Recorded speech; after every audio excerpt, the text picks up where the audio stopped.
Mesdames, Messieurs, bonsoir. Plaisir immense de vous retrouver sur cette chaîne, cette antenne pour votre tribune panafricaine Ouro Africa sur Info TV. Justement pour ce qui est de l'actualité panafricaine. Ce soir, nous allons marquer 2 temps d'arrêt. Tout d'abord, nous irons du côté du Burkina Faso avec cette décision assez surprenante, une décision qui censure certains médias étrangers du côté de Ouagadougou. On ne va pas les citer, mais on peut aussi les citer. Il s'agit grosso modo de médias français, TV5 Monde, RFI, France 24, des médias allemands, la Deutsche Welle, des médias anglais, de Guardian, qui ont été suspendus comme ça par le régime et le capitaine Ibrahim Traoré. Nous allons interroger ensemble, vous et nous, ce type et modèle de gouvernance sur le territoire africain. C'est pas le premier pays où des médias sont suspendus. Il y a eu le cas au Mali, c'est pratiquement toujours les mêmes qui sont incriminés. Est-ce une attitude positive ou alors est-ce une inclinaison à une certaine autocratie en violation des principes sacro-saints de la démocratie? Nous en parlons ce soir en introduction de ce plateau de Ouro Africa. Nous sortirons du Burkina Faso justement pour devenir plus proche de nous. Là, nous parlerons du Gabon avec justement ce dialogue national qui a refermé ses portes. C'était samedi du côté de Libreville. Un mois pratiquement que toute la classe sociale gabonaise s'est exprimée en compagnie des politiques. Et d'ores et déjà, nous avons des recommandations qui nous sont parvenues et qui, pour certaines, commencent à créer la polémique. Justement, nous en parlerons en thématique principale de ces recommandations qui font polémique du côté du Gabon, lorsque l'on sait que le dialogue initié par le président de transition, le général Brice Clotaire Oligui-Nguema, était censé justement porter la calmie et l'apaisement. Nous allons voir si justement l'objectif a été atteint en compagnie justement de tous ceux-là qui ont daigné participer à ce grand conclave national du côté du Gabon. Mesdames, Messieurs, voilà le menu. La respiration, c'est tout de suite et nous revenons tout de suite après justement pour la présentation de ceux qui vont nous accompagner sur la tribune panafricaine Ouro Africa. Je prends mon souffle et je reviens tout de suite.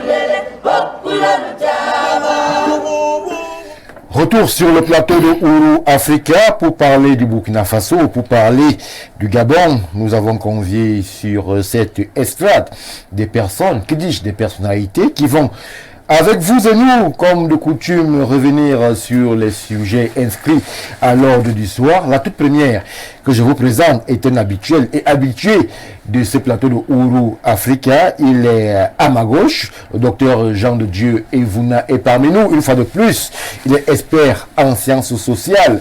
Il est justement là pour porter sa vision sur les thématiques et problématiques inscrites à l'ordre du soir. Bonsoir docteur, bienvenue. Bonsoir, M. Barga, bonsoir à tous les téléspectateurs de Ouro Africa et bonsoir aux copanélistes. Je voudrais souhaiter un bonsoir à toute la grande famille du Gabon qui sort ainsi du dialogue. Je leur dis que nous sommes avec eux et que nous croyons que les choses le soleil va se lever. Nous en parlons dans un moment, Jean de Dieu et Vouna. Merci une fois de plus pour la présence. À ma droite, lui aussi, c'est un autre docteur Jean-Moïse Mbok. Il est acteur majeur de la société civile, il est pasteur, il est leader jeune, il est opérateur économique, il est surtout parmi nous ce soir. Nous lui disons bonsoir et bienvenue. Bonsoir Stéphane, bonsoir à tous nos millions de téléspectateurs, bonsoir à mes co-panélistes. J'ai envie de faire un clin d'œil ce soir à la troisième économie africaine, première armée de l'Afrique. J'ai cité ici l'Égypte, qui reste un modèle de développement et d'action dans les planifications qui sont faites. Je voudrais particulièrement saluer le travail qui est en train d'être abattu dans le New Cairo, que j'ai eu la nouvelle capitale que j'ai eu le bonheur de visiter il y a 2 ans, dans les débuts du travail. Et ce que je vois aujourd'hui, franchement, de présence ici, il faut le saluer, il faut le féliciter. C'est l'Afrique qui gagne, c'est l'Afrique qui montre qu'on peut faire des choses. Même comme beaucoup de ce côté estiment qu'il n'y a pas beaucoup de démocratie. Il y aura toujours à dire, Je préfère qu'il n'y ait pas de démocratie, mais que les populations aient quand même de quoi faire. C'est un pays où vous n'avez quasiment pas de délestage. C'est un pays qui est prospère à vue d'œil.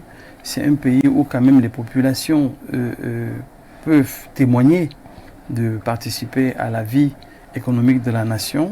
J'étais en train de dire, le New Cairo m'a beaucoup impressionné parce que construit en plein dans le désert, vraiment dans du sable. C'est-à-dire que ça creusait dans le sable, mais si vous voyez ce qui est fait là-bas aujourd'hui, c'est l'Afrique qu'il faut saluer, qu'il faut mettre en avant. Kadhafi, quoi. Et voilà, donc Ouro Africa, c'est l'Afrique dans sa splendeur, dans sa grandeur, dans sa beauté, pas seulement dans ses difficultés, ses lamentations.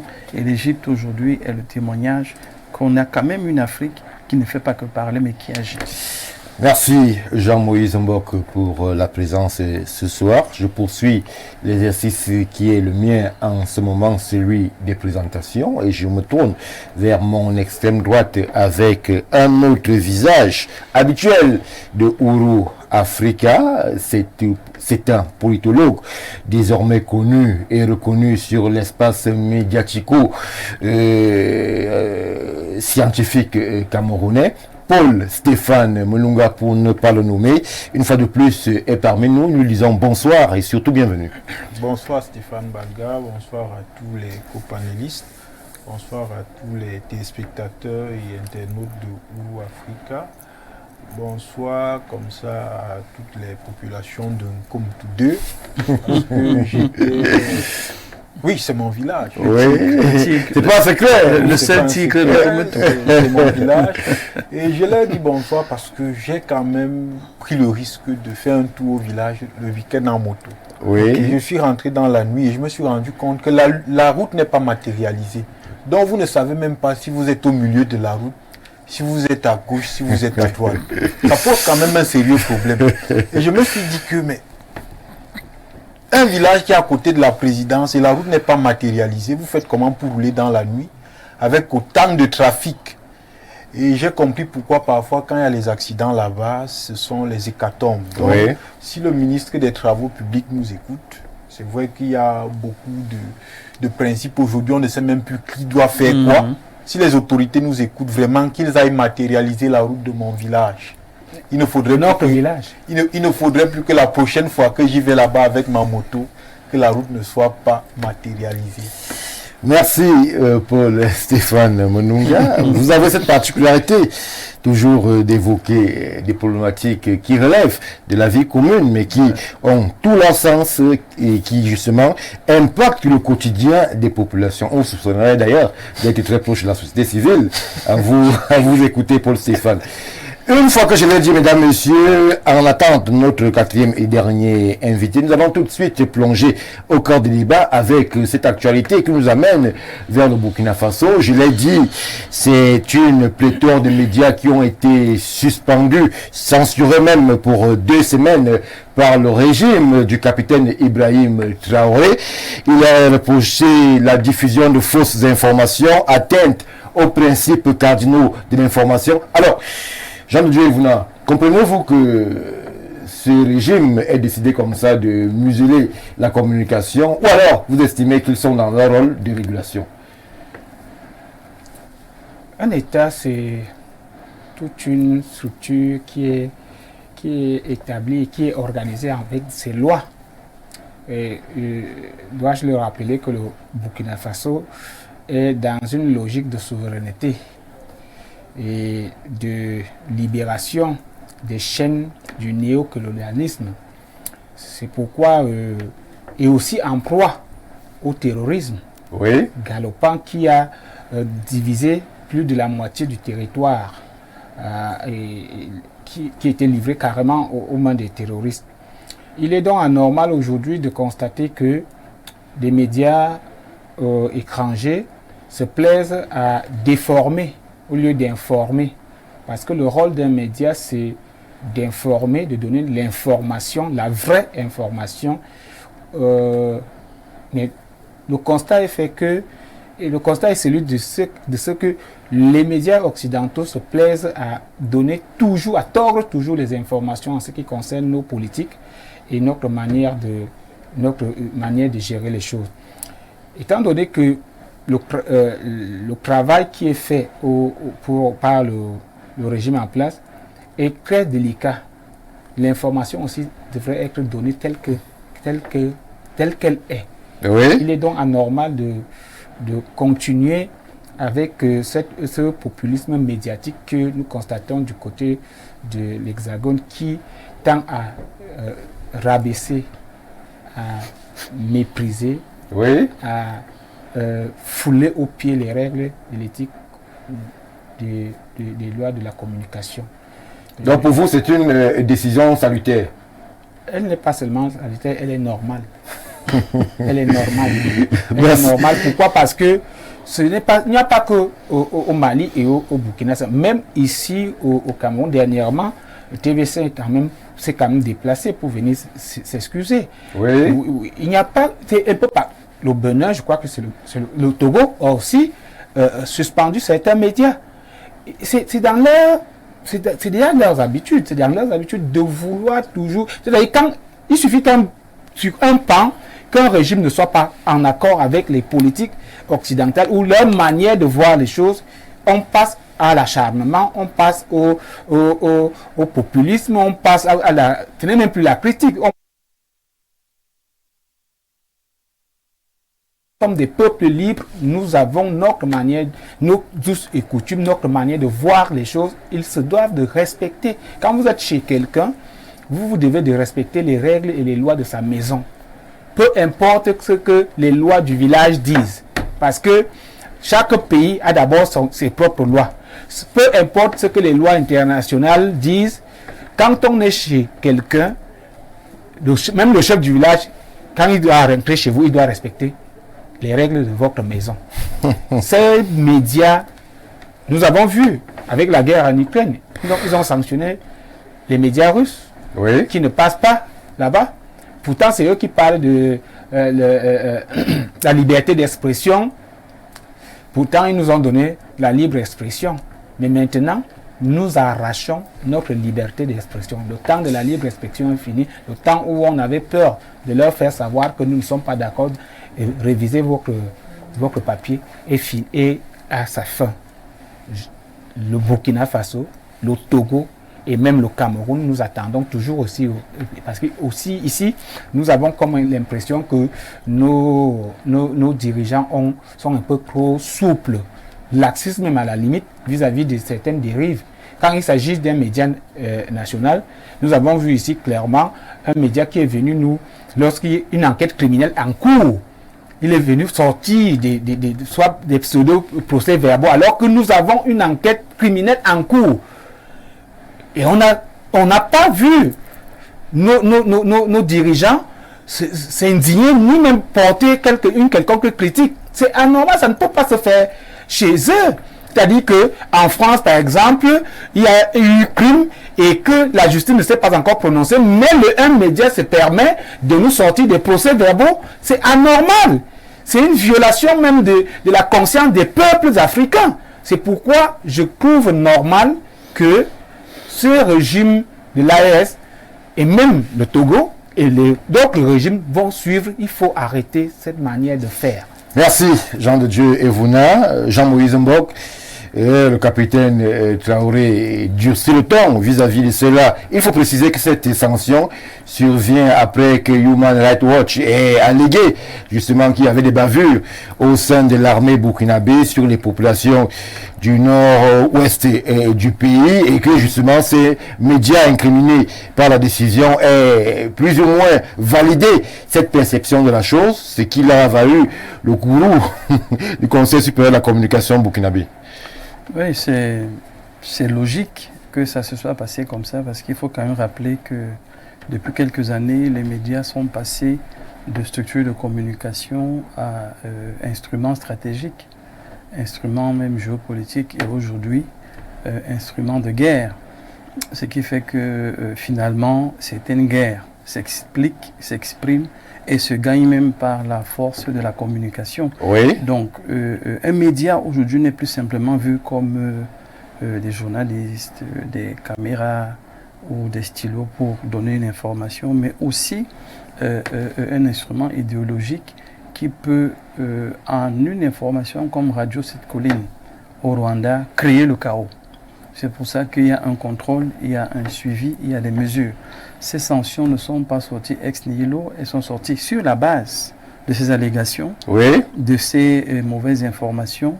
Que répondez-vous à ceux qui disent que ce type de décision est une atteinte aux règles fondamentales du droit à l'information et même de la démocratie? Le droit à l'information, c'est une chose. Être péremptoire, comme Human Rights Watch, le même, oui, qui a dit que c'est l'armée burkinabé qui a commis ces exactions, c'est quand même fort. Parce que, alors que le pays est en train de pleurer ses morts, vous vous levez et vous déclarez que c'est l'armée. Il faut rappeler que le Burkina Faso a beaucoup de problèmes et principalement le problème du terrorisme. Alors qu'ils sont en train de combattre le problème du terrorisme. Parce que si vous n'avez pas de sécurité, vous n'avez pas de développement. Et aujourd'hui, le président burkinabé, moi je l'appelle comme ça. Président de transition, le capitaine Ibrahim Traoré. Appelez-le comme vous voulez l'appeler. Il y a une transition en cours, Jean-Moïse du pays. Le président burkinabé a estimé que sa politique était celle d'instaurer la sécurité, apporter le développement, mais aussi se rassurer que l'idéologie de l'AES, l'idéologie du souverainisme africain, soit bien compris des Burkinabés. Ce qui fait donc que tous les médias qui ne contribuent pas à cette vision sont déjà mis en garde. Là, on est à 2 semaines, mais ça peut aller à plus loin. Et il n'y a pas que les médias étrangers qui sont sanctionnés au Burkina Faso. Il y a aussi Radio Omega, oui, qui a connu la même sanction. Et c'est un média national, local qui s'est attaqué au régime en place de transition au Niger, puisque vous tenez à la transition, qui a fait donner une interview en fait qui tirait à boulet rouge sur le général Tiani et son équipe au corps défendant de Bazoum. Là, il y a eu des sanctions parce que l'AES aujourd'hui est dans une logique, c'est qu'il faut qu'il y ait un peuple qui soit résolument engagé dans le souverainisme de cette zone, oui, qu'il y ait un peuple qui soit résolument engagé dans une idéologie qui est celle de produire local et de consommer local, de développer des richesses, de multiplier les partenaires, mais surtout d'éradiquer le terrorisme qui est aujourd'hui dans les supputations dit qui vient de la France, qui, elle, ne ménage aucun effort pour continuer à créer ce désordre dans cette zone-là, parce que les médias qui sont suspendus, c'est qui? C'est les médias français en majorité, oui, qui ont toujours tendance à vouloir tirer sur le régime en place, à vouloir dire qu'ils ne font rien, ils ne travaillent pas. Je crois que dans un pays comme le Burkina Faso, qui est en train de se reconstruire, on peut communiquer sur d'autres sujets. Je crois qu'il y a eu expulsion même de deux diplomates français récemment qui étaient soupçonnés d'espionnage. Naturellement, croyez-moi, tous les pays aujourd'hui ont bien compris que le contre-espionnage et les services de renseignement doivent être renforcés. Et je crois qu'avec un régime militaire, les renseignements sont bien au point. Si le Burkina Faso arrive à expulser ses diplomates, c'est parce qu'il y a des raisons concrètes, des raisons palpables. Mais vous allez vous rendre compte que c'est un mouvement global qui part d'un point à un autre. Les diplomates, on vous dit, rentrez chez vous parce que vous n'avez pas d'ordre à nous donner chez nous.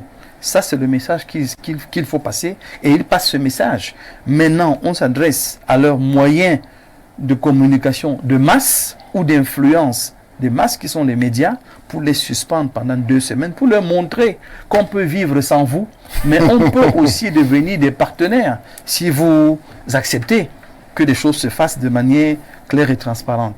Moi, pour ma part, je pense que le président du Burkina Faso est dans son droit de protéger les populations et du terrorisme et de la mauvaise information, mais aussi du dilatoire et même de la confusion. Parce que ces médias, qu'est-ce qu'ils nous apportent? C'est M. Mélenchon qui le disait, pendant que la Russie apporte la sécurité, pendant que la Chine apporte le développement, nous on apporte l'homosexualité. C'est-à-dire que voilà un peu une caricature de la réalité que les Africains ne veulent plus aujourd'hui.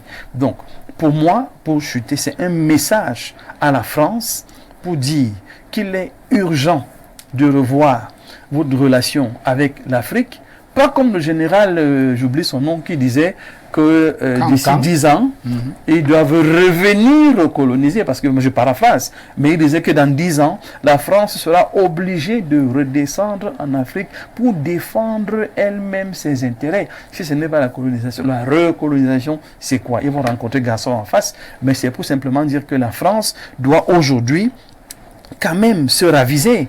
Ils n'iront pas aux États-Unis prôner les mœurs de cette manière. Il y a des médias alors, Jean-Maurice Mbok, il y a des médias anglais qui ont été suspendus aussi. La Deutsche Welle a simplement suivi par mimétisme la communication de France 24 et du Human Rights Watch. Il faut rappeler que cette ONG est financée par plusieurs de ces États. Donc quand elle pond son rapport, les Anglais financent cette ONG, les Allemands financent cette ONG, la France finance cette ONG. Donc il y a eu en fait un effet d'entraînement qui a créé logiquement, et je suis d'accord avec le Dr Evouna, c'est logique, c'est normal qu'un chef d'État décide de mettre hors d'état de nuire, et je pèse mes mots, tout ennemi qui veut vouloir venir déstabiliser un pays qui est en plein chantier, qui est en pleine, je vais dire comme ça, reconstruction. Regardez ce jeune président qui ne ménage aucun effort, qui va sur le front, qui va sur le terrain, qui va rencontrer des populations, qui échange avec elles, qui leur pose des questions. C'est-à-dire que c'est un référendum de personne à personne. Il veut voir son pays sortir de ce marasme actuel, et vous venez commencer à publier des choses qui ne cadrent pas avec le bien-être de ces populations. J'aurais fait comme lui. Merci Jean-Maurice Mbok. Paul-Stéphane Menunga, alors le politologue ici est interpellé. On a l'habitude de ces régimes militaires où la liberté d'expression n'est pas la chose la mieux partagée, mais on a aussi un effet de mode, ou alors un effet boomerang, entre guillemets. Au Niger, c'est pratiquement le même sort qui a été réservé à RFI et compagnie. Au Mali, exactement la même chose. France 24 a été plié bagages avec l'ambassadeur français dans les valises. Aujourd'hui, c'est le Burkina Faso qui, justement, eux, ils ont été un peu plus souples. 2 semaines de censure pour une cartographie bien précise des médias. Peut-on dire que la bataille communicationnelle ou les enjeux de la communication sont désormais au centre des réflexions stratégiques? Oui, on ne peut pas dire. C'est ce qui est même, parce qu'il faut comprendre le fonctionnement des relations internationales. En relations internationales, il faut savoir qu'il y a 2 mécanismes de régulation. Il y a le mécanisme de régulation par la force et le mécanisme de régulation par le droit. Mais dans le mécanisme de régulation par la force, il y a deux moyens qu'on utilise. Soit on utilise la soft power, soit on utilise la hard power. Oui. Et ici, on est dans l'utilisation de la soft power, parce que c'est ce qu'on appelle la puissance douce. Et là, le média rentre dans la soft power. Ça veut dire qu'on utilise un moyen sophistiqué pour vous amener à vous plier. Parce que quand vous faites une analyse, vous allez vous rendre compte que la plupart de ces médias occidentaux sont généralement à la base de la construction, de la destruction d'un système politique ou d'un régime politique. Vous faites bien me le dire, Paul Stéphane. Alors, pourquoi est-ce que nos dirigeants aiment bien à communiquer et à réserver à ces médias les exclusivités autour de leur projet? Il ne se passe plus le jour. Quand il y a une campagne au Tchad, qu'il y a une campagne ici et là, et c'est à ces médias-là que nos dirigeants accordent les faveurs. C'est bien, ça fait bien d'être reçu, que veux-je dire, à Le Guardian, à France 24, à RFI, alors que justement, ce sont des médias qui parfois ont des orientations qui ne portent pas à cœur les sollicitations et les souhaits des populations. Justement, vous évoquez un pan que j'ai toujours regretté. Parce que aller communiquer dans un média international donne l'impression qu'on n'a pas compris en réalité l'importance ou alors l'orientation qu'on donne à un média sur la scène internationale. Parce que le média en réalité est un instrument qu'on utilise pour détruire généralement ses adversaires de façon soft. Je me rappelle encore quand j'étais en terminale et j'ai été victime de ce média mensonge qui m'a fait construire une image de Kadhafi. C'est quand je suis devenu un peu plus mature que j'ai compris qu'en fait, j'étais tombé dans le piège de ce média. Oui. Oui, j'étais tombé dans le piège de ce média. Donc, nos dirigeants qui y vont souvent communiquer dans certains médias, en réalité, font la honte de l'Afrique. Ils n'ont pas compris en réalité que l'Afrique, pour s'émanciper, doit se doter de ses propres instruments. Et quand on parle des instruments d'émancipation ici ou d'affranchissement, on va vous parler de la monnaie. Mais n'oubliez pas la communication. La communication est un élément hyper important. Ces médias ne vont jamais venir communiquer le jour où il y aura de l'eau potable à Yaoundé. Ils vont toujours communiquer quand il n'y a pas de l'eau potable. Ils ne vont jamais venir vous dire qu'il y a quelque chose de bon à Yaoundé. Ils vont toujours vous présenter l'Afrique comme un pandémonium. Et ce qui est curieux, c'est nous encore qui allons donner de l'audience à ces médias qui présentent l'Afrique. Et beaucoup d'argent. Effectivement, à ces médias qui présentent l'Afrique comme un pandémonium, un continent où il n'y a rien de bon, mais un continent où ils viennent puiser les ressources, un continent qu'ils viennent piller. Donc je pense aujourd'hui que le véritable problème, ce sont nos dirigeants qui sont des néocoloniaux, des renégats, qui n'ont pas compris en réalité qu'il faut changer de paradigme aujourd'hui. Je pèse mes mots ce soir. On ne va pas appeler les dirigeants africains les gars, Paul Stéphane, les gars. On ne va pas le dire. Il y a quand même des dirigeants qui ont une certaine vision pour l'Afrique. On va pas traiter des chefs d'État, des renégats sur un plateau panafricain, Paul Stéphane. C'est justement parce que je suis panafricain que je suis cru et vrai. La plupart de nos chefs d'État ne se comportent pas comme des panafricains. Un panafricain ne va pas annoncer des mesures importantes à France 24. C'est pas un procès contre nos confrères de France 24. Je fais une analyse. Oui. Il ne va pas à RFI faire une interview phare, puisque je peux même prendre l'exemple du Cameroun. On a vu des gens aller répondre à Tutu Sédhiou à RFI. Qu'est-ce qu'on va faire à RFI? On a vu des gens aller répondre aux allégations sur la vie chère à France 24. Qu'est-ce qu'on va faire là-bas? On leur donne de l'audience, on leur donne de l'importance. Montrons-leur qu'ils ne sont rien. Communiquons dans nos médias. Il faut que chacun ait son média. Et je vais sortir en prenant un exemple. Parce que les gens pensent que la démocratie, c'est l'auberge espagnole. Même dans la liberté d'expression, il y a les choses qu'on ne dit pas. Oui. Je vous mets à défi. Allez communiquer n'importe comment sur les États-Unis quand ils sont en guerre. Ils vont vous suspendre. Allez communiquer n'importe comment sur la France quand elle est en guerre. Elle va vous suspendre. Allez communiquer n'importe comment sur la Grande-Bretagne quand elle est en guerre. Elle va vous suspendre. Même en interne, elle suspend ses médias. Parce qu'il y a une communication qu'on adopte. Il y a la communication de crise. Et alors, ce n'est pas parce qu'on s'appelle BBC, ce n'est pas parce qu'on s'appelle Tantampion qu'on va se permettre de dire tout et n'importe quoi, surtout quand on connaît la situation du Burkina Faso. Oui. En lâchant une information, on ne sait pas le chaos que ça peut créer. Donc moi, je dis que La plupart des présidents africains devraient suivre ce pas. On ne devrait pas seulement s'arrêter là. On doit arriver au niveau où nous-mêmes on a notre satellite, nous-mêmes on a nos médias qui portent. Parce que la guerre informationnelle, c'est information contre information. Ça veut dire qu'il faudrait qu'on ait des médias aujourd'hui où, quand un média occidental a dit A, le média africain dit que non, c'est B. Donc je pense donc qu'il faudrait repenser les mentalités de nos dirigeants aujourd'hui, qu'on ne se limite pas seulement à suspendre, mais qu'on ait des médias qui portent. Pourquoi, par exemple, le Cameroun ne peut pas décider, par exemple, de faire d'Info TV un média qui porte sur l'Afrique et dans le monde? Là, quand France 24 ou RFI va sortir une information, parce qu'Info TV porte, on va sortir une contre-information, et ce sera information contre information. Donc il ne faudrait pas qu'on se limite seulement à suspendre, mais il faudrait qu'on finance nos médias, qu'on donne l'argent à nos médias, qu'on donne les moyens à nos médias, pour que nos médias puissent concurrencer aussi les médias occidentaux. Merci Paul Stéphane Menunga. On va retenir votre chute. Il faudrait qu'on finance assez nos médias, les médias africains, pour que cela puisse être cette réponse africaine vraie quant à la guerre informationnelle qui justement semble être le combat des prochaines années. Médias contre médias, information contre information. Il faudrait que l'Afrique puisse s'en sortir avec ses propres médias. Une transition, je reviens tout de suite pour évoquer le dialogue national arrivé à échéance du côté du Gabon.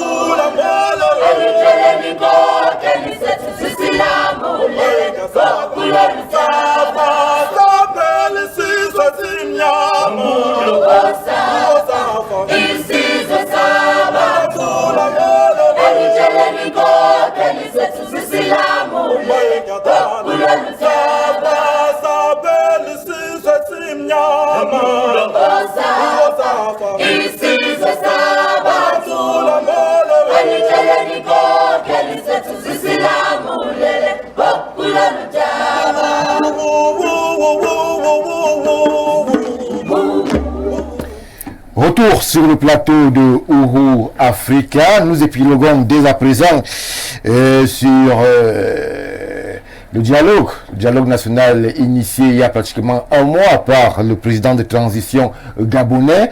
Il est arrivé justement à son terme samedi, et pour ce qui est de certains points, en guise de recommandation, justement ce dialogue-là commence à susciter quelques polémiques justement auprès de la classe politique gabonaise. Je commence avec vous, Jean de Dieu Evouna. Alors, il y a des annonces comme ça qui ne peuvent pas laisser insensibles. On a par exemple, je prends au pif, la suspension de tous les partis politiques avec justement le PDG, Parti démocratique gabonais, qui est le plus malchanceux entre guillemets. Lui, il est suspendu, les dirigeants sont quasiment exclus de la vie politique et on entrevoit même sa dissolution. Première réaction après cette recommandation, il faut le préciser. Vous savez, Stéphane Baraga, je sais pas si je vais d'abord demander pardon au peuple gabonais. Je sais ce peuple intelligent. Pourquoi? Parce que pendant un mois, il y a eu environ 38 000 propositions. Oui. 38 000, environ 38 000, plus de 38 000 propositions pour ce dialogue. Ça veut dire que ce peuple est conscient des enjeux qui sont les siens. Et il est même intelligent. S'ils sont allés à plus de 38 000 propositions. Mais ce que j'ai lu comme recommandation, les pans de recommandation, m'a laissé, je ne sais pas, je suis un peu confus. Je ne sais pas comment dire ça. C'est tellement vague. D'abord, ces recommandations sont vagues. À quel niveau? Parce que les partis politiques sont... Non, ça c'est un point que vous citez, mais quand on parle des questions de souveraineté, j'ai vu le pan de la souveraineté. Il n'y a aucun point de souveraineté pour des peuples qui tendent et qui aspirent à la souveraineté, à la libération du néocolonialisme. Rien n'a été touché. Rien n'a été touché. Quand on regarde le côté même social, la réforme Quand on parle de refondation d'un État, il faut toucher certains pans. Oui. J'ai cherché le pan de l'éducation. Je n'ai pas trouvé. Restons d'abord sur les aspects politiques. Alors, on a suivi... Non, je vais chuter par là. Allez-y. J'ai regardé le pan de la santé. La réforme de la santé, je n'ai pas trouvé. Excusez-moi, moi je suis un expert en sciences sociales. Donc, si je touche d'abord, parce qu'on ne peut pas parler politique sans parler de ces points-là. Oui. Mais maintenant, lorsque j'ai regardé le pan de la réformation, de la réforme de l'État, je trouve qu'on dit que le parti PDG doit être... Les partis doivent être dissous, ce qui est d'une certaine manière normal quand on fait la réforme des institutions. Mais maintenant, donner de manière explicite que le PDG doit être dissous et ses membres, ses cadres exclus du jeu politique ne relève plus de la refondation. Quand on parle de réforme des institutions, on n'est pas là en train de condamner ou de juger pour quelles raisons on les exclurait du jeu politique futur, puisque le jeu est là. Oui. Bon, je trouve ça tendancieux, je trouve ça très partisan. Je trouve même que ça susciterait des réels problèmes. Et ça questionne le régime de transition s'il n'a pas peur de ces cadres qui, d'une certaine manière, pèsent d'un certain poids sur le jeu ou alors l'échiquier politique du Gabon. Je crois que si c'est ce que j'ai lu, un cabinet ministériel aurait fait ce travail. Je dis bien un cabinet ministériel. Je vais dire je vais dire un gouvernement, le conseil ministériel aurait fait ce travail. Que de nous dire que tout un peuple que nous respectons, sachant que l'Afrique centrale n'est pas quand même... Le Gabon pèse. Et du fait qu'ils ont fait plus de 38 000 propositions, qu'on nous dise que ce n'est que ce que j'ai lu là qui ressort de ce dialogue. Je dis c'est vague. Deuxièmement, ça laisse cours à chacun d'interpréter. Oui. C'est-à-dire, c'est tout le monde qui peut dire, par exemple, quand on dit sur le plan de la souveraineté, auditer les conventions de coopération, ça veut dire quoi? C'est que vous allez vers la souveraineté, la libération ou la révision, l'audit, et après quoi? Nous sommes dans une Afrique qui se veut libre, de manière globale, souverainiste. Et chaque leader qui arrive doit pouvoir songer à satisfaire ces aspirations qui sont les nôtres, que ce soit au Cameroun, que ce soit au Gabon, que ce soit au Mali, que ce soit au Tchad. Le vent souffle et il est le même. Il suit la même direction. Je dis, là, je suis resté sur ma soif. J'espère que ce n'est que des recommandations et que à la suite de ces recommandations, un travail sérieux sera fait pour laisser place à la satisfaction des aspirations du peuple gabonais. Merci Jean-Dieu Evouna. Alors, Jean-Maurice Mbok, tout de suite, il y a eu quelques réactions. On va prendre, on peut dire, une qui, justement, a fait réagir. On a suivi Pierre Claver Manganga, le leader du PSD, parti politique gabonais qui a une certaine aura, qui estime que, avec ces recommandations, si on allait dans le sens de leur application, c'est une quasi-dictature qui est en train de s'installer dans ce pays, alors que, justement, les Gabonais avaient été appelés à se parler, à des concertations pendant pratiquement un mois. On parle de 600 intervenants, 38 000 contributions. Cela voudrait dire qu'à un niveau, peut-être on s'est trompé d'objectif au final. Non, on ne s'est pas trompé. À mon sens, ce grand dialogue est appelé pour déjà donner une visibilité sur ce que le Gabon devra être après la transition. Oui. C'est-à-dire qu'il y a eu coup d'État parce que les choses n'allaient pas dans le sens qui sied à la majorité des Gabonais. Maintenant que le coup d'État est acté, il y a une transition qui est installée, qui doit faire normalement 2 ans. Et dans une des résolutions, on disait qu'on va ajouter 12 mois en cas de force majeure. En cas de force majeure, oui. Donc, restons sur les 24 mois. Pendant les 24 mois, il faut bien penser à l'après-transition. Il faut qu'il y ait un président. Si donc il y a eu coup d'État, c'est parce que, au sens des Gabonais, les choses n'allaient pas bien. Il faut donc appeler un dialogue national qui n'est pas contraignant, parce que pas souverain, mais qui est quand même une sorte d'échange pour associer les citoyens. À la base, déjà, il y avait eu quelques soubresauts avec le casting même des acteurs de ce dialogue-là. Les politiques s'étaient sentis exclus. Il y a eu des voix qui sont levées pour évoquer même le nombre. On parlait d'un représentant pour chaque formation politique qui voulait y participer. On a donc vu des ténors de l'espace politique gabonais qui ont refusé d'aller dans le sens d'une présence à ce dialogue-là. Rien qu'à ce niveau, en excluant les partis politiques, entre guillemets, en présentant le dialogue comme un dialogue national, est-ce qu'on ne se mettait pas déjà à dos des acteurs importants de la vie sociale du Gabon? Moi, je crois que c'est le chantage qu'il faut qu'on arrête en Afrique. La politique n'est pas un contre-pouvoir. C'est-à-dire que l'opposition n'est pas un contre-pouvoir au pouvoir en place, mais est une force de proposition, de suggestion et se met en action pour le bien-être de la nation. On a simplement l'impression aujourd'hui que certains hommes politiques, parce qu'ils ne sont pas au pouvoir, tombent facilement dans le chantage. Et c'est pour ça que je crois qu'une des résolutions a justement été dans la refonte des institutions, de remettre tout à plat jusqu'au niveau de la politique, où, parce qu'on veut de nouvelles institutions plus fortes, plus dynamiques, plus à même de répondre aux aspirations de tous les Gabonais, on remet à zéro tout ce qui est politique. On parle d'environ 120 partis politiques. Il faut complètement mettre à annuler. De côté, mais qu'est-ce qu'on fait? On ressort simplement de nouvelles conditions pour créer un parti politique et tout ce que ça comporte.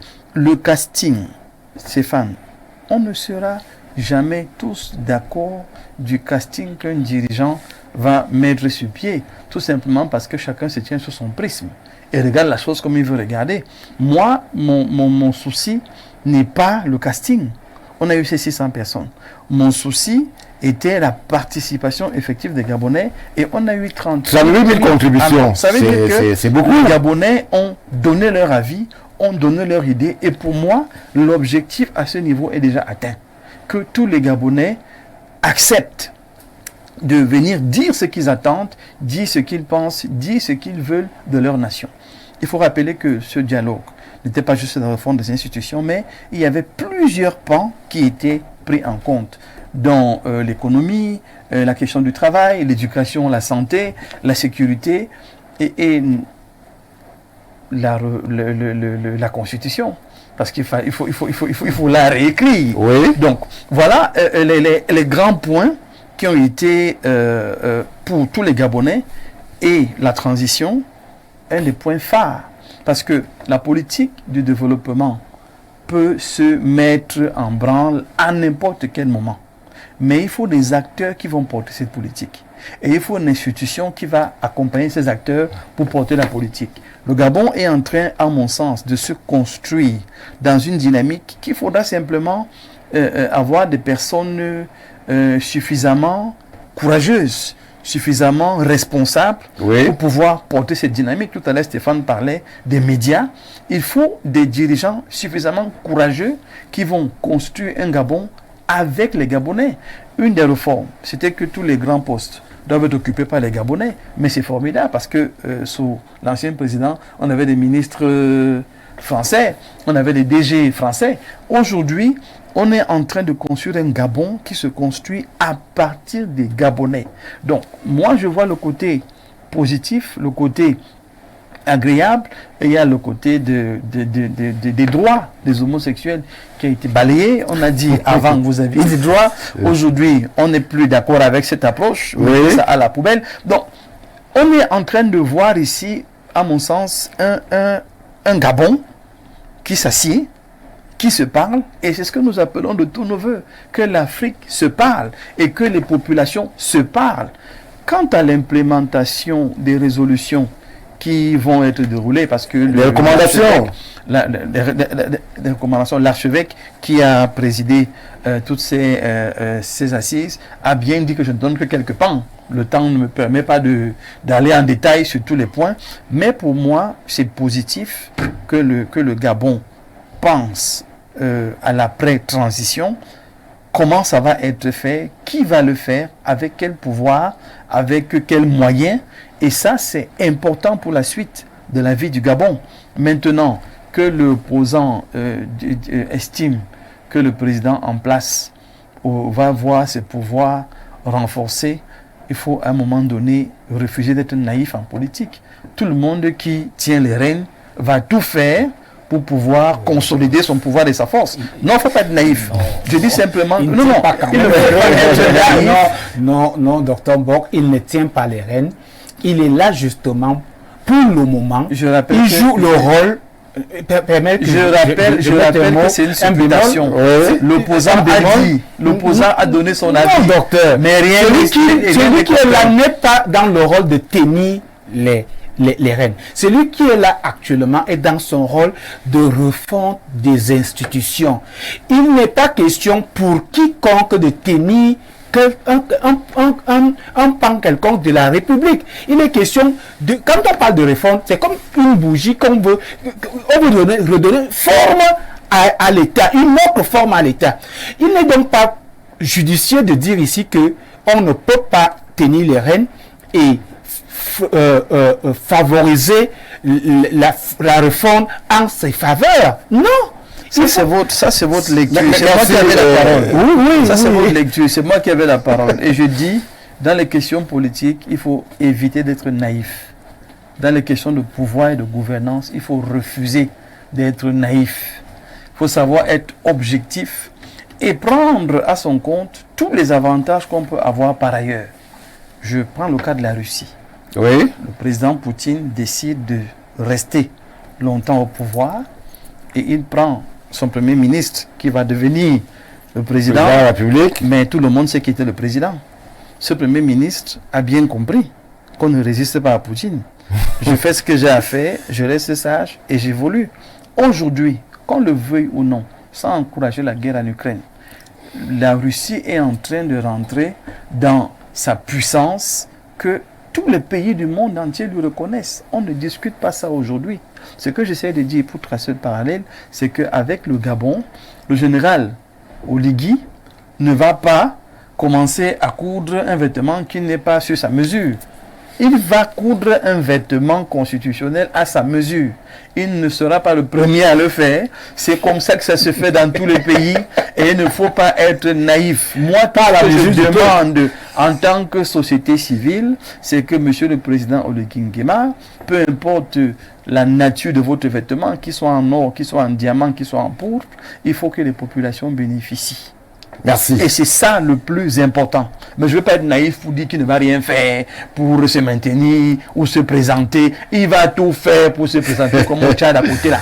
Mais il faudra simplement qu'à la clé, qu'il puisse se souvenir quand même que ce peuple gabonais l'a soutenu, ce peuple gabonais l'accompagne et ce peuple gabonais attend beaucoup de lui. Merci Jean-Moïse Mbok. Paul-Stéphane Menunga, restons sur les aspects politiques. Alors, les recommandations, justement, sont allées dans le sens d'une précision de la transition. On a parlé des 2 ans avec 12 mois en cas de force majeure. C'est vrai qu'au niveau de la force majeure, on est resté un peu flou. Qu'est-ce qu'on met dans force majeure? Mais surtout, il y a cette opportunité, cette fenêtre qui est ouverte pour le président de transition, qui pourra être candidat à une probable élection présidentielle. On peut dire qu'il fallait s'y attendre, tout simplement. Oui, je l'avais même dit ici, effectivement, dans une de nos émissions, que ça va arriver et on va permettre au président de la transition du Gabon d'être candidat et il va même gagner les élections. Je le dis encore, il va gagner les élections. Par rapport à ce dialogue national, il y a du bon et du moins bon dans ce dialogue. Il ne faut pas être péremptoire. Parce que je vais commencer par un point qui semble énerver certaines personnes. Mais moi, je suis d'avis avec. Parce que moi, même si je suis président du Cameroun, et je le dis partout, la première chose qui est faite, c'est dissoudre les partis politiques. Le Gabon fait quoi avec 120 partis politiques? 2 millions d'habitants. Vous avez 2 millions d'habitants. C'est pour animer. C'est le désordre. C'est le désordre. Donc pour moi, j'ai salué cette mesure. Et je le dis encore, si je suis président du Cameroun, je vais dissoudre tous les partis politiques. Je vais mettre les conditions qui vont faire qu'on aura au plus 3 partis politiques. Ça rend la démocratie plus dynamique. Ouais. Ça rend la démocratie plus performante. Et ça permet même qu'on ait des hommes politiques qui se construisent, pas qui s'improvisent. Ou qui se détruisent. Ou qui se détruisent même. Parce que quand on prend par exemple le cas du Cameroun, le cas du Cameroun peut être vrai pour le Gabon. Parce que vous découvrez que vous pouvez un peu bien parler, vous avez un peu d'argent, vous partez créer le parti politique. Alors que vous n'avez aucune vision pour votre pays. Donc pour cette mesure, moi j'ai salué cette mesure au Gabon. Mais lorsque vous saluez la mesure, vous savez qu'elle entraîne dans son sillage la quasi-radiation du Parti démocratique gabonais, PDG, dont les membres sont inéligibles pour 3 ans. C'est quand même assez dur. C'est justement cette mesure qu'on peut déplorer, parce que ça manque quand même d'élégance, ça manque de fair play en politique, parce que dans cette mesure, vous voyez clairement vers quoi on se projette. Oui. On est en train de se projeter vers un boulevard pour les prochaines élections. Ça veut dire qu'il faut créer un boulevard pour qu'aux prochaines élections, on n'est pas véritablement des concurrents sur le plan politique. Mais je pense qu'il aurait été plus sain pour ceux qui ont pris cette mesure de laisser les anciens membres du parti gabonais de pouvoir créer peut-être un nouveau parti politique s'ils remplissent les conditions. Paul Stéphane Menunga, est-il écrit ou acté que lorsque on perd le pouvoir, tout de suite il faut raser le parti, il faut faire... Est-ce que l'exemple, le parcours du PDG ne pouvait pas inspirer le nouveau leadership gabonais? Pourquoi à tout prix vouloir se défaire de ce passé-là pour justement essayer de tourner une nouvelle page? Non, il faut faire une analyse contextuelle pour comprendre pourquoi il faut se défaire du PDG si on veut être président. C'est ça le problème. Si vous n'avez pas compris ça, ça va vous poser un problème dans votre analyse. Il faut se défaire. Si on veut être président, on doit se défaire du PDG. Si on n'a pas les ambitions présidentielles, on peut purifier le PDG, on laisse le PDG en paix. Mais, puisqu'on a les ambitions présidentielles, il faut se défaire de tout ce qui pourrait donc être un obstacle. D'où cette décision. Et il y a une autre mesure que moi j'ai saluée. Le Gabon veut sortir de la dépendance du pétrole. Oui. Vraiment, ça c'est une mesure à saluer. Oui. Le Gabon a le potentiel pour ne pas continuer à dépendre du pétrole. Je pense donc que si cette mesure est implémentée, ce n'est pas seulement le Gabon qui va en bénéficier. Même le Cameroun va en bénéficier parce que n'oublions pas que nous appartenons tous à un même bloc communautaire. Oui. Donc si le Gabon arrive à mettre ça sur pied, ça va permettre à la CEMAC d'être plus dynamique, de ne plus seulement dépendre des ressources comme le pétrole, en réalité qui ne nous aide pas souvent réellement. Et aussi un autre élément maintenant que moi je pourrais reprocher à la transition, c'est les 2 ans. Là, le Gabon n'a pas besoin de 2 ans de transition. Le Gabon avait besoin au plus de 12 mois de transition. C'est la réponse qui avait été présentée au père de la sous-région, que justement il fallait un agenda, un calendrier précis, et les 2 ans avaient été actés même dans la sous-région avec le président Touadéra de Centrafrique, le président Obiangema de Guinée équatoriale. Il fallait qu'il y ait des précisions quant au calendrier et au timing. Peut-être c'est les 12 mois en cas de force majeure qui peuvent être sujets à équivoque. C'est pour ça que je dis que le Gabon n'a même pas besoin de 24 mois de transition, parce qu'en réalité, quand le président Oligui Nguema prend le Gabon, mais est-ce qu'il y a des conflits au Gabon? Il n'y a pas de problème au Gabon. La seule chose qu'il faut faire au Gabon, c'est de reformer les institutions qui semblent être bancales. Oui. On n'a pas besoin de 2 ans pour reformer les institutions qui semblent être bancales. La transition dure au Gabon parce que justement, il faut chercher comment faire pour que quand on va organiser les élections, qu'on ne soit pas le perdant des élections. C'est pour ça qu'elle dure. Et c'est le reproche qu'il peut faire à cette transition. Mais dans l'ensemble, quand vous analysez les décisions qui ont été prises, je n'ai pas envie de dire qu'elles sont très mauvaises. Il y a de très bonnes décisions qui ont été prises. Mais maintenant, est-ce que ce sont seulement des décisions populistes pour préparer les élections? Oui. C'est la question qu'il faudrait se poser. Est-ce que ce sont les décisions qu'on a prises pour préparer les élections? est-ce que ce sont des décisions qu'on va véritablement implémenter? Parce que si on implémente vraiment les décisions qui ont été prises à ce grand dialogue national, je suis sûr que le Gabon ne sera pas le paradis, mais il sera mieux que le règne des Bongo. Merci Paul Stéphane. On va relayer des contributions. On mettra, vous l'aurez compris, cher monsieur, chère dame, l'accent sur celles justement qui nous viennent du Gabon, puisque c'est d'eux qu'on parle en ces lieux et places. Bonsoir le plateau. Bonsoir Stéphane Baga. Concernant la question du dialogue au Gabon, il faut savoir qu'aucun dialogue ne peut faire l'unanimité. Il y a toujours des mécontents. Maintenant, sur la question de la souveraineté, il faut savoir que c'est une synthèse. Il y a beaucoup d'autres points qui seront abordés progressivement. Monsieur Evuna, les situations ne sont pas les mêmes dans chaque pays. Je sais que vous voulez qu'on dise que la France doit partir du Gabon. Soyez patient, les choses se font étape par étape. Rebonsoir, le même téléspectateur gabonais revient. Les mécontents sont nombreux au Gabon. Ils auraient voulu se retrouver à nouveau dans la vaste mangeoire. Ce temps est fini. Désormais, c'est le temps du peuple gabonais. Les mauvaises habitudes ayant la dent dure. Certains sont mécontents. C'est Ghislain Fabrice Ebinda, un fidèle téléspectateur gabonais, justement, qui réagit. Bonsoir, frère Mbarga. Demande à l'équipe technique de gérer la situation. Elle est incroyable. L'émission crypte, les images et l'audio sont entrecoupés. Merci pour la révélation. L'équipe technique, justement, s'attelle à faire ce qui est en son pouvoir pour justement un meilleur rendu de ce programme.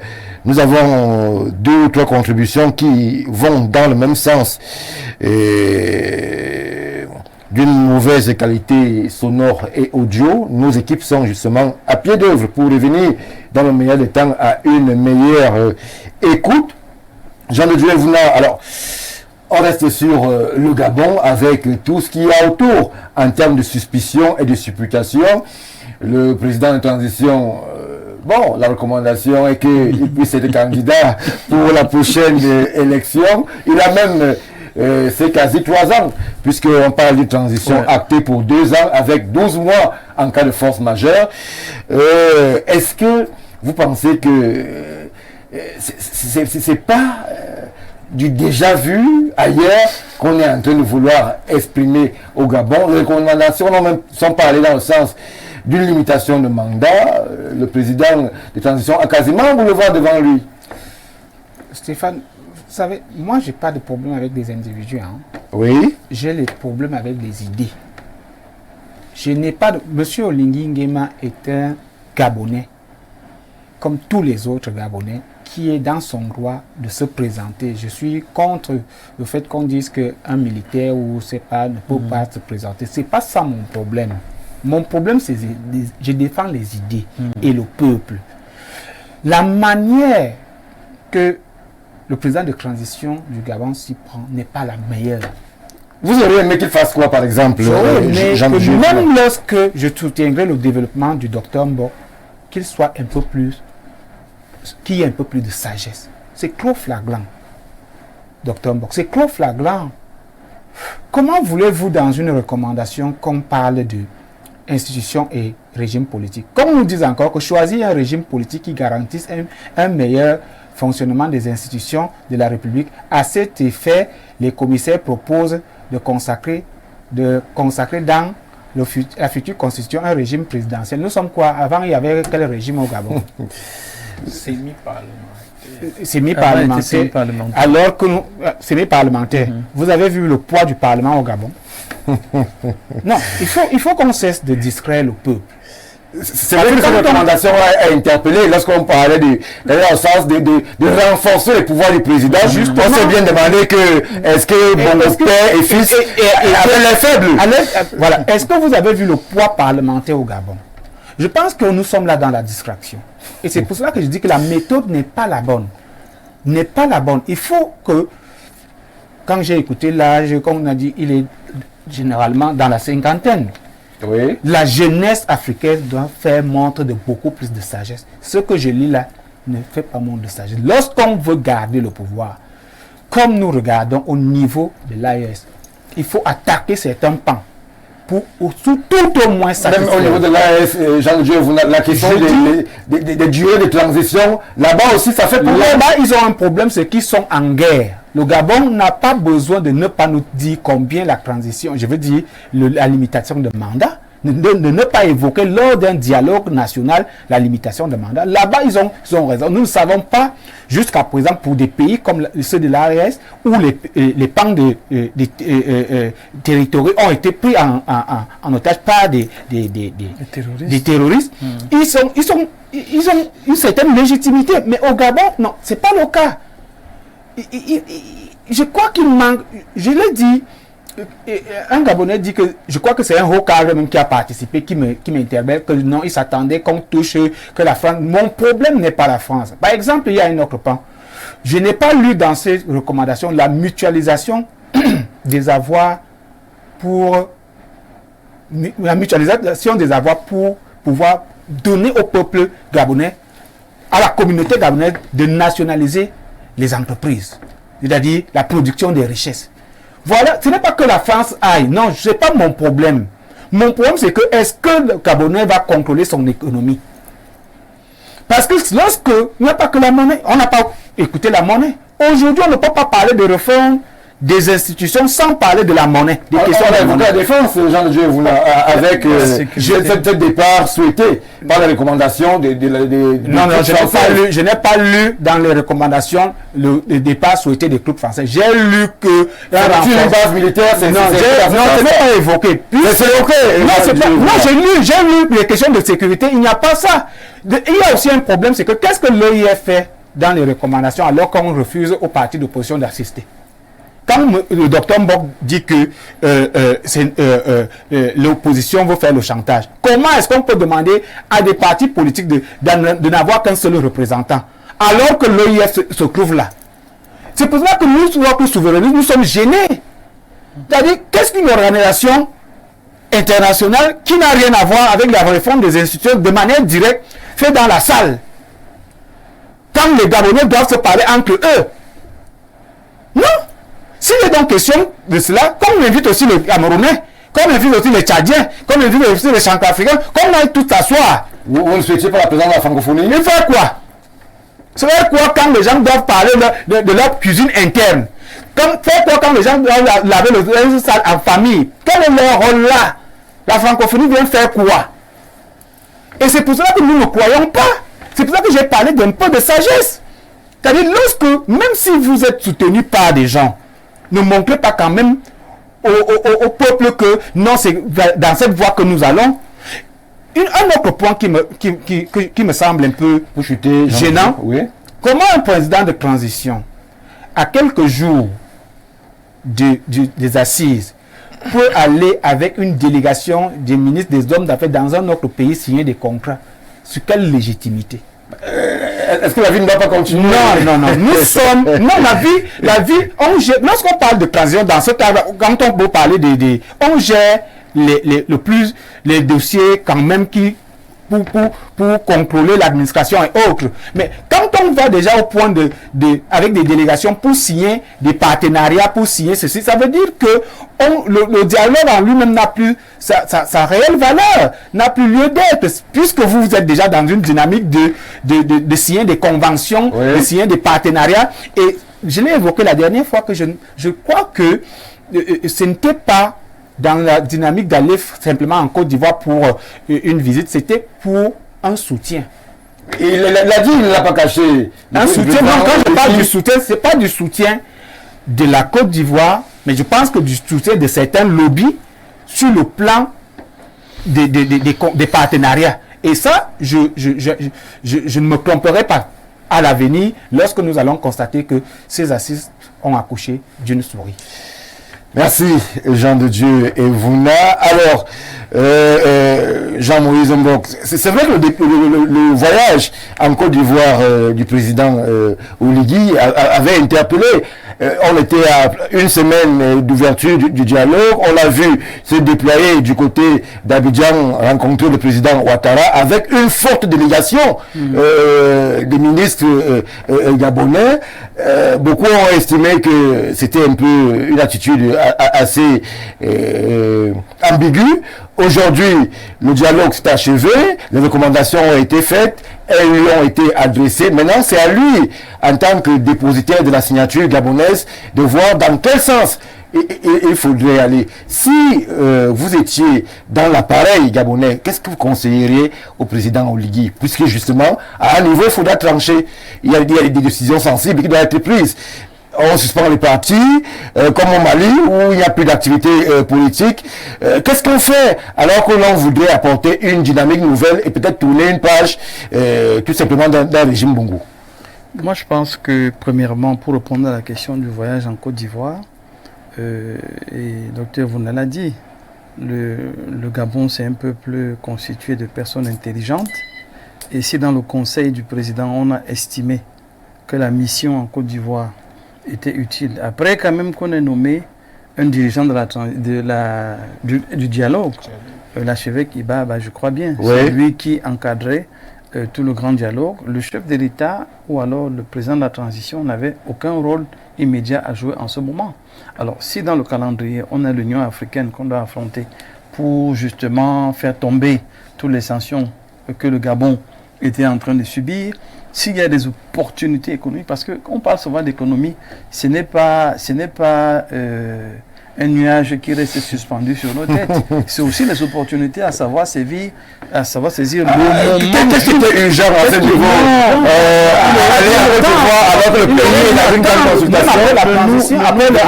Après les assises. Ne nous donnons pas plus d'intelligence qu'un cabinet qui a estimé que voici l'opportunité à saisir et qui allait saisir l'opportunité.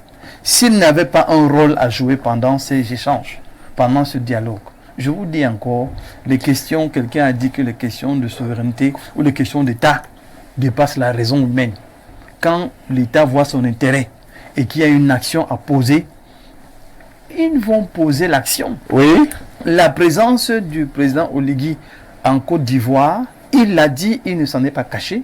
Il cherchait le soutien de la Côte d'Ivoire par rapport à l'Union africaine. Et je vous avais dit la dernière fois, la place du président Ouattara dans l'Union africaine, il fait office de doyen et de sage. Il a une voix qui porte. S'il recommande, à côté de M. Biya, de M. Obiangema, de M. Sassou Nguesso, en fait tous les présidents de la CEMAC, s'il y a une recommandation plus celle de Ouattara, ça parle et ça pèse. Alors, si le président estime qu'il a lancé le dialogue, qui va faire 3 semaines ou 1 mois, et il y a une opportunité de renforcer la sérénité du Gabon.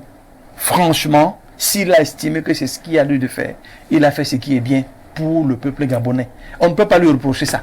Au niveau de l'économie, qu'est-ce qui vous dit que l'opportunité d'un contrat était là et qu'il fallait le signer maintenant, sinon un autre l'aurait pris? Ça, c'est notre question. C'est subjectif, hein? Non, c'est subjectif. Mais je dis que c'est... Non, on n'a pas le fin mot de l'histoire, mais c'est une possibilité. Moi, je pense qu'il faut qu'on lui accorde le bénéfice du doute et qu'on voit quand même dans ses multiples démarches quelqu'un qui veut le bien du Gabon, quelqu'un qui veut faire quelque chose.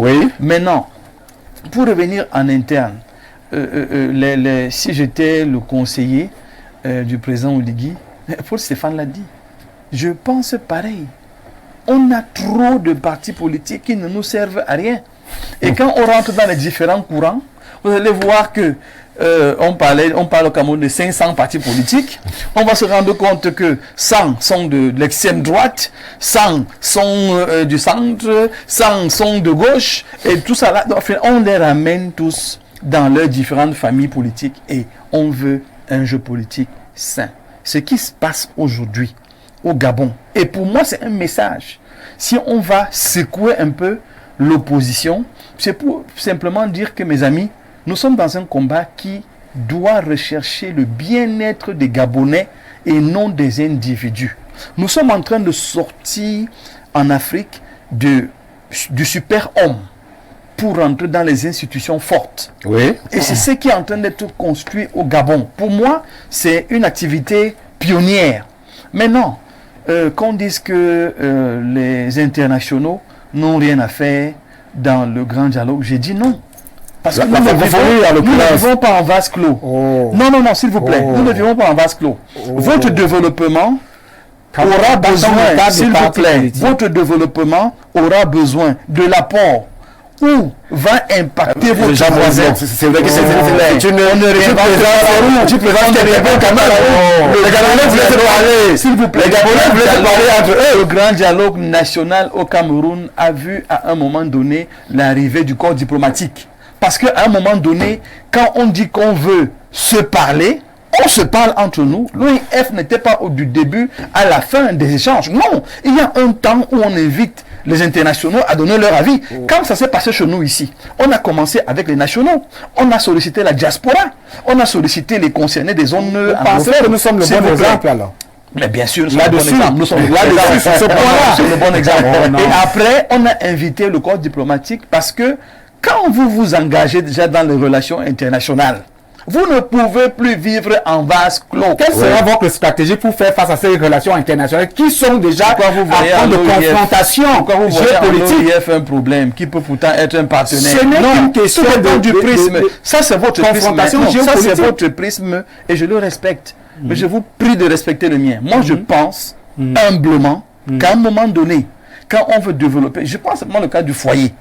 Quand vous voyez que le dialogue entre vous et votre épouse ne passe pas, qu'est-ce qu'on fait couramment? On cherche un ami qui est proche. On cherche un parent. Quelqu'un qui peut nous donner, qui va être le facilitateur pour que la chose aille bien. Le Gabon ne vit pas en vase clos. Oui. Le Gabon ne vit pas en reclus. Le Gabon n'est pas en guerre contre les étrangers. Le Gabon a un problème interne qu'il faut traiter. Et je dis que quand on arrive à un dialogue comme celui-là, on prend en compte les 38 000 recommandations des Gabonais, mais on intègre aussi le point de vue des étrangers. L'OIF va vous dire que moi, dans le fonctionnement de la francophonie, voilà la place que vous aviez. Si vous prenez telle mesure, vous peut-être ferez ceci, cela, qui cadre dans le développement que vous projetez. Et les autres organisations. Donc, pour moi, je ne pense pas qu'il faille faire un procès aujourd'hui à cette organisation. Oui. Parce que je pense quand même qu'ils se sont assis, ils ont pensé le dialogue, ils ont réfléchi les acteurs, ils ont mis un programme et ils ont travaillé sur le programme. Merci. Donc aujourd'hui, je suggère qu'on accorde quand même un certain crédit à cette concertation. Il y a des points négatifs, il y a des points positifs, mais dans tous les rapports humains, est-ce que tout coule de source? Tout ne coule pas de source, selon Jean-Moïse Mbok. Alors, les téléspectateurs gabonais font l'émission avec nous. Alors, que dit-il celui-ci? Monsieur Evuna, le temps de Dieu n'est pas celui des hommes. Vous avez deux serviteurs de Dieu sur le plateau. Ils savent que Dieu libère un pays à sa manière et pas comme nous voulons. Le ciel est au contrôle. Le ciel est au contrôle de l'histoire du Gabon. Les soupçons ne servent à rien. Restons calmes et observons. Les mécontents ne manqueront jamais. Aucune personne ne peut faire l'unanimité. Un petit pays comme le Gabon, avec plus de 100 partis politiques, c'est pas normal, conclut Ghislain Fabrice Ebinda. Docteur Mbok, il y a docteur devant votre nom. C'est quoi cette analyse sur la situation du Gabon? Vous parliez d'éviter d'être naïf. Bref, opinion ne veut pas dire qu'il faut raisonner comme un bon élève colonial. Les étudiants vous regardent, docteur. Alors, c'est vrai que c'est parce qu'il a compris. Aujourd'hui, il va revenir expliciter un peu qu'il explique le fond de sa pensée. Tout à fait. Comme Stéphane Menunga, il y a un autre aspect parmi les recommandations qui justement a fait bondir au sein de la classe politique gabonaise. Cet aspect-là qui voudrait que tous ceux qui ont été en responsabilité pendant la transition ne pourront pas être candidats lors de la future présidentielle. C'est un aspect qui aujourd'hui fâche ceux-là des hommes politiques dits de l'opposition qui sont entrés au gouvernement de transition qui, tout de go, si la recommandation est validée, seront écartés. Le Premier ministre Raymond Donsima en fait partie, par exemple. Est-ce que encore à ce niveau, on peut suspecter une manœuvre du pouvoir pour écarter, avec beaucoup de finesse, il faut le reconnaître, de potentiels rivaux? Non, on doit même suspecter parce que si ils ne peuvent pas être candidats, qui va être candidat au Gabon? Peut-être qu'ils payent aussi le prix de la prise de position en entrant au gouvernement. non, pas forcément. Il faudrait que les lois soient justes. Et c'est le problème qu'on a en Afrique, c'est qu'on ne fait pas des lois qui sont justes, ou alors certaines lois sont injustes. Il faudrait que si ceux qui ont géré la transition ne peuvent pas se représenter, il faudrait que ce soit compris avec le président de la transition. Voilà. Tout à fait. Et c'est pour ça que j'ai dit qu'il y a du bon et du moins bon. Mais quand vous analysez ça, bon, vous comprenez qu'en fait, monsieur le président est en train de se préparer pour les élections et il faut accepter ça comme ça. Donc, si on pouvait encore revoir cette copie, j'aurais souhaité que ceux qui se sont réunis et qui ont dressé le rapport final revoient cette copie et annulent par exemple cette partie.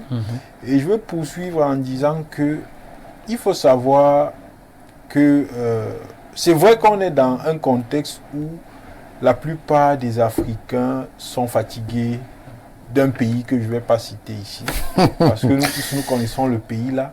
Mais il faut savoir aussi que en stratégie, généralement on dit qu'un bon stratège, tant qu'il sait qu'il ne peut pas taper son adversaire, n'affronte pas son adversaire. Ça veut dire que ce n'est pas forcément en adoptant la méthode AES qu'on va combattre le pays. Oui. Ça veut dire que chacun peut utiliser sa méthode et arriver au même résultat. Tout le monde n'est pas obligé de faire la force, tout le monde n'est pas obligé de suspendre les médias, mais tout le monde est obligé de se séparer de ce pays s'il veut, s'il espère se développer. Permettez-moi de préciser à tous ceux-là de par le monde qui s'inquiètent de la mauvaise qualité des images et du son qui le montre ce soir, que nos équipes sont toujours à pied d'œuvre, justement pour essayer de vous faire parvenir, comme de coutume sur Info TV, le meilleur en termes d'audio et en termes d'image. Donc, rassurez-vous, les choses vont effectivement, dans les prochaines minutes, rentrer dans l'ordre. Pour l'instant, nous poursuivons. Oui, je disais que tout le monde peut utiliser sa méthode, mais tout le monde a l'obligation de, peut-être pas se séparer, mais de revoir les conditions de coopération. Parce que, même si on prend par exemple le cas du Cameroun, Oumyobek, qu'on a assassiné, disait que l'intention de l'UPC n'est pas de se séparer de ce pays, mais c'est de revoir la façon de coopérer. Et ils ont donc évoqué dans leur dialogue la révision des accords. Oui. On espère donc que cette révision des accords va rentrer en profondeur. On a parlé de l'audit. C'est la même chose. Quand on audite, en réalité, on va faire un bilan et après on va voir comment on peut se projeter. On espère donc que quand ils vont auditer ces accords, ils vont se rendre compte des incongruités et ils vont dire qu'en fait, il faudrait qu'on revoie les différents accords qu'on a signés, les différents accords de coopération qui ont été signés, oui. Que ces accords soient au service des Gabonais et non d'une oligarchie. Parce que ce qu'on ne dit pas aussi aux gens, c'est que j'ai lu les accords du pétrole du Gabon, mais quand vous lisez ces accords, vous vous demandez quand même si ce sont les Gabonais qui ont signé ces accords ou ce sont les étrangers qui ont signé ça à la place des Gabonais. Je préfère ne pas sortir certains secrets ici parce que ça peut créer quelque chose, mais je dis quand vous lisez ces accords, vous avez quand même On a simplement le cas des répartitions. Oui. Qu'est-ce qui revient au Gabon? Qu'est-ce qui revient aux individus? Qu'est-ce qui revient aux firmes? C'est incroyable. Effectivement, vous avez simplement foi au dos et on espère donc que ceux qui sont en train de vouloir prendre les règnes du Gabon vont mettre les Gabonais au centre du Gabon. Oui. D'abord, parce que c'est ce qu'il faut dans chaque pays. Et on a souvent déploré ça même chez nous au Cameroun, qu'on ne met pas d'abord le Camerounais au centre. Et s'ils mettent les Gabonais au centre, moi j'ai envie de dire, parce qu'il ne faudrait pas qu'on tombe dans ce piège, et je sors par là, ce piège de la démocratie occidentalisée qu'on est en train de nous vendre. Parce que beaucoup d'Africains tombent dans ce piège en pensant que la démocratie se résume à une alternance, à l'organisation des élections. Et déjà que moi, je suis de ceux qui pensent que on ne brûle pas les étapes dans la vie, parce que quand vous étudiez les régimes politiques vus sur le prisme européen ou alors occidental, vous allez vous rendre compte que l'Occident est passé par les mêmes étapes que nous sommes passés, jusqu'à arriver à la démocratie. Et vous allez vous rendre compte que tous les États forts en Occident sont les États qui se sont bâtis dans des régimes de dictature. Oui. Ça peut énerver, mais c'est la vérité. Quand vous prenez l'Allemagne... Vous souhaitez une dictature pour nos frères gabonais? Je ne souhaite pas une dictature pour nos frères gabonais, mais je souhaite des gens qui sont éclairés. Je souhaite des gens qui sont éclairés. Je souhaite des gens qui sont forts, qui ne blaguent pas avec leurs paroles, qui sont disciplinés. Parce que l'Afrique a besoin de discipline. Quand vous regardez le comportement des Africains en général et des Camerounais en particulier, on a besoin de la discipline. Aucun État ne se bâtit dans l'indiscipline. Quand vous prenez l'Allemagne, que ce soit de Hitler ou de... C'est vrai que ce militaire m'échappe, quand il a parlé du pan-germanisme, c'est la discipline qui a bâti l'Allemagne. Quand vous prenez même les États-Unis, c'est la discipline. Donc on a besoin des gens aujourd'hui qui vont instaurer un rythme de discipline qui va faire que les Africains se mettent véritablement au travail. Donc moi je dis pour sortir que attendons voir, parce que ce serait aussi très facile de pouvoir juger ceux qui sont en place. Attendons voir, attendons que les élections arrivent et attendons 1, 2, 3 ans et on verra si ce n'était que des slogans de campagne ou alors ils avaient véritablement une volonté de mettre le Gabonais au centre des préoccupations du Gabon. Attendons voir si ce n'était qu'une décision ou alors une propagande politique. Jean-Dieu vous là, le politologue préconise 3 ans, mais est-ce que vous pensez que 3 ans peuvent résoudre ou alors assumer l'ambition qui semble, je mets des guillemets, celle du président Oligui, lorsque l'on préconise une présidence forte, plus forte que celle que n'était celle des Bongo par exemple, est-ce que on n'est pas loin de l'autocratie? Est-ce que ça va être la Corée du Nord où justement il n'y a pas d'autre voie que celle de Kim Jong-un? Jusqu'où le président Oligui peut aller dans son ambition de modernisation et de tourner la page? Je crois que c'est l'objectif des années Bongo. Jusqu'où peut-il aller sans que cela ne heurte les ambitions politiques de ses adversaires politiciens, cela? Parce qu'il y a quand même une classe politique qui existe, il ne faut pas l'oublier. Il y a eu des élections, il ne faut pas oublier le professeur Ondosa qui a été présenté comme le vainqueur de l'élection. Jusqu'où le président Oligui peut aller sans heurter les ténors de la classe politique gabonaise? Jusqu'où il peut aller, un Gabonais venait de convoquer Dieu en soulignant que sur le plateau il y a 2 hommes de Dieu, dont parmi lesquels je suis. Je ne suis donc pas prophète du président de la transition pour savoir jusqu'où il peut aller. Je ne suis pas son prophète. Parce que si j'étais son prophète, oui, je lui aurais demandé de ne pas se marier avant, de ne pas voler de ne pas se marier avant d'être sûr. Parce que c'est aussi un mauvais signe. Un signe de jouissance. De quoi vous parlez? J'aurais appris qu'il se serait marié. En quoi est-ce que la vie du président intéresse la vie du président? Écoutez, quand vous avez un dossier, un pays qui passe d'une étape à une autre, des questions de jouissance. Non, c'est grave. Permettez-moi. Je dis que les questions de jouissance ne peuvent s'imposer au moment où un pays parle de la réforme des institutions. Il n'a pas fait un mariage pompeux. Non, il ne peut pas pompeux. Si j'étais son prophète, je lui aurais demandé d'attendre un peu plus, de laisser ça pour après les assises. De rester vivre dans l'inégalité? Non, pas l'inégalité, il y était déjà. Mais étant ne veut pas être un président concubin. C'est ça. Écoutez, je disais c'est pas le moment. Nous parlons d'un chef d'État. Il était déjà marié quand même. Et non, il est allé en deuxième noce. En deuxième noce, donc j'aurais dit en tant que prophète du président de la transition que c'est pas le moment. J'espère que vous n'êtes pas contre la polygamie. Je suis pour la polygamie en tant qu'Africain, mais selon mes convictions religieuses, non. Mais ce n'était pas le bon moment.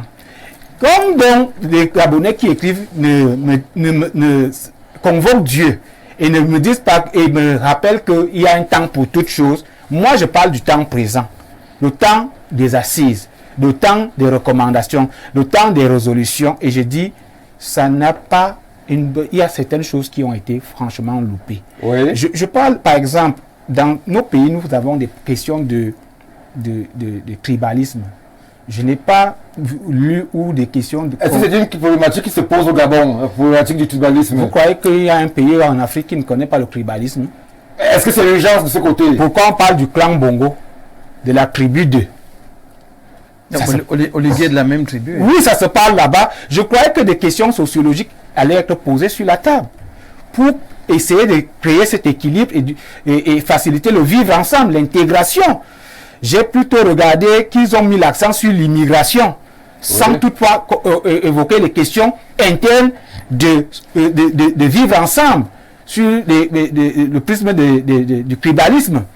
Je crois que jusqu'où il ira, je ne sais pas, mais je crois qu'il a, le politologue l'a dit, tout laisse croire qu'il ira très loin, trop loin même, et qu'il y aura une hyper-centralisation des pouvoirs, puisqu'ils ont choisi, ils ont recommandé un pouvoir présidentiel. Ça veut dire que le Premier ministre sera dorénavant plus figurant qu'à l'époque Bongo. Vous voulez que je dise une chose? Le politologue disait quelque chose. Il ne faut pas toujours montrer qu'on... Mais attendez, laissons l'AES. Le Sénégal, les jeunes ont battu campagne au Sénégal. Ils ont dit ce qu'ils allaient faire. Ils sont arrivés au pouvoir. Et ils sont en train progressivement de le mettre en place. On n'a pas besoin de se couvrir le visage pour faire des réformes. Pour dire aujourd'hui que nous ne voulons pas de cette bouteille d'eau. Ou alors nous voulons que ça change. Nous ne sommes pas plus à l'époque où quand on veut changer, qu'on se cache. Il faut l'annoncer à son peuple, parce qu'on n'est pas là à son service. Et selon l'analyse de mes copanélistes, tous laissent croire que les assises ont été faites non pas pour le peuple, mais pour celui qui prépare son avenir politique, en cassant ses rivaux, en excluant tous les cadres d'un parti. Mais attends, les assises sont donc, c'est vous qui le dites, c'est-à-dire les assises ont été faites non pas nationales, c'était aux linguistes et non pas des assises nationales du Gabon. Merci. Ça, il faut le dire. Merci Jean-Dieu Vouna. Un téléspectateur vous rappelle que vous faites fausse route. Nebuchadnezzar, roi de Babylone, était un sorcier. Curieusement, Dieu l'a appelé son serviteur. Justement, c'est pas le débat. Il a même Dieu sans on est en train de sortir. Alors, on va jouer à un petit jeu en 1 minute. Comment est-ce que vous voyez le Gabon des 6 prochains mois, des 1 an prochain ou des 2 ans prochains? Comment est-ce que vous voyez ces pays qui, justement, semblent être dans la dynamique de tourner une page et ouvrir une autre? La première chose que je vais dire pour répondre à cette question, c'est que le président Oligui sait qu'il est arrivé au pouvoir par des mécanismes non constitutionnels et il n'a pas le monopole de cette approche. Ce qui fait donc qu'il a intérêt à s'occuper des Gabonais, sinon un Gabonais va s'occuper de lui. Ça, il le sait. De l'autre côté, comment est-ce que je vois le Gabon? S'ils choisissent le chemin réel du dialogue, du consensus, et qu'ils respectent la préférence gabonaise, comme j'ai vu sur le document, où c'est d'abord les Gabonais, ils sont à ce niveau, est-ce qu'on ne va pas craindre que le Gabon se ferme encore, comme il y a quelques années? Nous sommes en CEMAC, il y a un passeport CEMAC. Pourquoi cette inclinaison à dire le Gabonais d'abord? Stéphane, oui. Si ça marche et que tous les Gabonais ont les moyens de vivre, ils vont même être plus ouverts parce qu'en fait, ils se fermaient parce que c'était difficile de vivre. Les Camerounais et les autres prenaient pratiquement tous les métiers. Mais si aujourd'hui tous les Gabonais sont à l'aise, sont ouverts, ils n'auront plus de peur ou de crainte de laisser les autres entrer. Ça peut avoir un volet positif, cette mise d'accent sur les Gabonais et l'économie gabonaise. Moi, je pense que quand on dit qu'on met l'accent sur le Gabonais, c'est qu'on met l'accent sur les projets du Gabon, sur l'économie du Gabon et sur les entreprises gabonaises. Ils vont travailler dessus, moi je crois. Donc aujourd'hui, on a un pays qui a toutes les chances de progresser, mais de véritablement progresser. Il faudrait simplement que le président de la transition soit sincère, ses équipes autour de lui pense au Gabon et que le peuple l'accompagne. Ça va réussir, ça va marcher. Merci Jean Huizenbock, Paul-Stéphane Menunga. Comment est-ce que vous voyez le Gabon dans les prochains jours, les prochains mois et peut-être 2 à 3 prochaines années?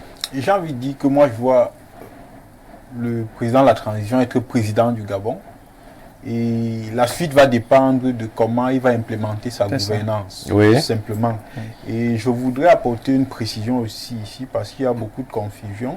Le régime présidentiel ne signifie pas qu'on bascule dans l'autoritarisme. Parce qu'il faut le savoir aussi. Le régime présidentiel signifie simplement qu'il y a une séparation rigide des pouvoirs. Ça veut dire que le pouvoir exécutif n'empiète pas aux compétences du Parlement et le Parlement lui aussi ne peut pas empiéter aux compétences du président de la République. Et le pouvoir exécutif n'est pas bicéphale. Oui. C'est simplement ce que ça veut dire. Ça veut dire en réalité que on va un peu vers le style des États-Unis où chacun va rester dans son couloir et chacun va faire son travail. Et certains Gabonais ont même salué ça. Merci, merci. 30 secondes, Jean-Dieu Vouna. Ma crainte est celle-ci. Je connais un pays en Afrique centrale où il y a eu la tripartite, mais l'application de la tripartite, c'est un point stratégique et important, ont pris 30 ans, comme la décentralisation. Merci. C'est qu'après les élections, que nous attendions 30 ans. C'est la même chose qu'on dit. Nous disons la même chose. On précise que jusqu'ici, ce n'était que des recommandations et qu'elles sont désormais sur la table de celui qui signe au nom du Gabon à l'heure actuelle. On parle ici du président de transition, le général Brice Clotaire Oligui Nguema. Une fois que je l'ai dit, mesdames et messieurs, je vous dis merci de nous avoir suivis malgré les quelques conditions dantesques que vous nous avez fait parvenir. On espère que tout est rentré dans l'ordre. La rediffusion de Ouru Africa, c'est chaque jeudi lorsqu'il est 15h à Yaoundé au Cameroun. Mesdames, messieurs, excellente fin de soirée et restez fidèles au programme d'Info TV.